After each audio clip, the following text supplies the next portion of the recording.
Working with many lens flares in a scene can be complex, especially when you want to make the same changes to multiple flares with a single click. For this reason, Flared2 includes a linking system between different flares. It's represented by a circular icon in the addons interface. By activating the dot on certain flares, you create a virtual link between them.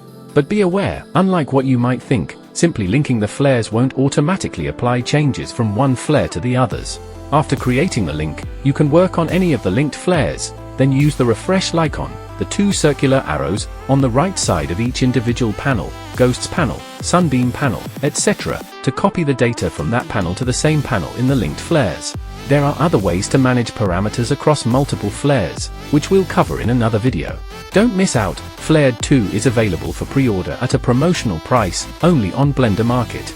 Use the code FLAREDRULES to immediately get Flared XT, the version currently on the market, and you'll receive Flared2 for free upon its release on November 7th.